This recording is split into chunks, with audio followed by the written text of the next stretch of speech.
Assalamualaikum warahmatullahi wabarakatuh and a very good afternoon to moderator and all participants. Today, we will present our topic titled FR013 Analysis of Credit Risk on Islamic and Commercial Bank in Malaysia.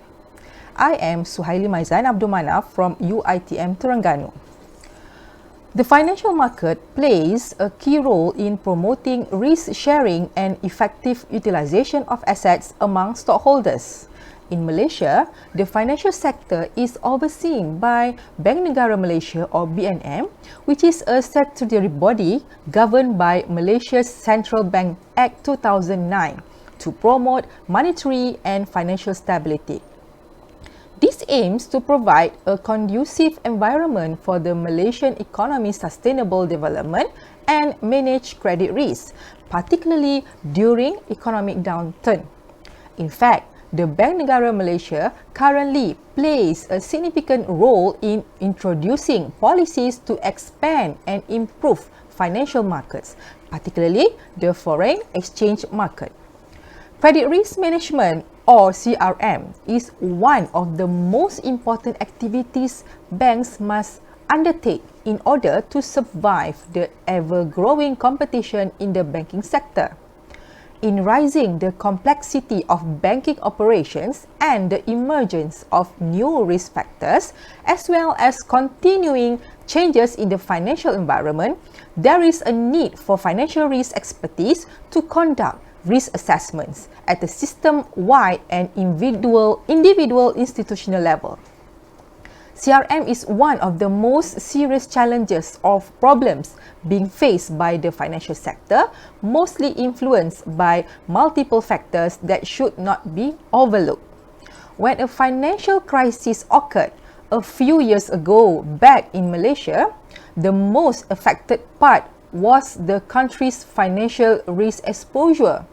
Many previous studies have calculated the credit risk in various financial structures that help or restrict the functioning of Islamic banks, finding it challenging for them to compare country-specific data as cited by Lesot 2018.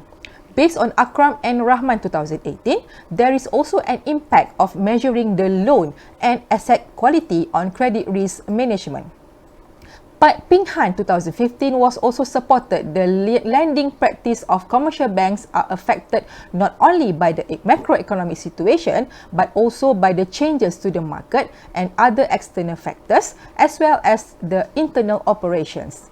Therefore, this study seeks to determine the relationship between profitability, inefficiency, loans to deposit rate, inflation, and exchange rate towards credit risk. There are numerous previous studies on assessing the credit risk level among commercial banks, but less study on Islamic banks, especially in Malaysia. The table shows the findings derived from previous studies. A set of 453 observation sample size from 2009 until 2019 has been derived from Thomson Reuters Econ database, which has involved the independent variables, namely profitability, or return on asset and return on equity, banks inefficiency, loans to deposit ratio, and credit rates in terms of inflation rate and exchange rate, while the dependent variable is credit risk, which is as a strong measurement for credit performance. This study also has been conducted at 16 Islamic banks and 26 commercial banks in Malaysia by using a multivariate panel regression model.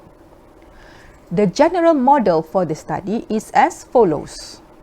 The equation descriptions are as follows, which is CR is for credit risk, ROA is for the return on asset, ROE is for the return on equity, IE is the bank's inefficiency, LDR is loans to deposit ratio, INF is for inflation rate, ER is for the exchange rate, and also error term, I for the sample unit of panel, and T is for the time period.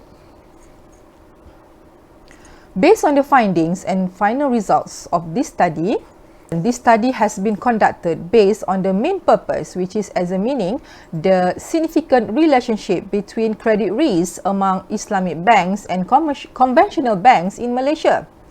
there are many previous studies conducted in their own case countries. Hence, this study has been undertaken to provide deeper understanding on the determining of credit risk among Islamic and conventional banks in Malaysia.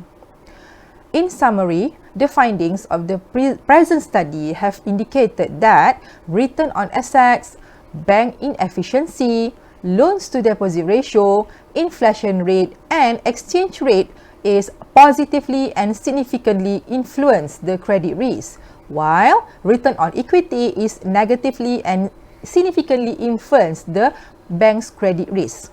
Since this study has only been able to be conducted in Malaysian bank, future researchers that have better resources and are able to obtain more data are highly advisable to conduct their studies in other countries with more independent variables in order to improve the effectiveness of credit risk determination. Hence, it is more favorable if the analysis individually tests more banks to indicate individual improvements on the bank's performance. On top of that, the researchers can obtain different perspectives from different countries when they find out more credit risk of banks in those countries. Besides, the future researchers can also add more periods of years to get better results. This is one of the ways to obtain better outcomes and make the analysis of the companies in different countries more interesting. That's all from us. Thank you.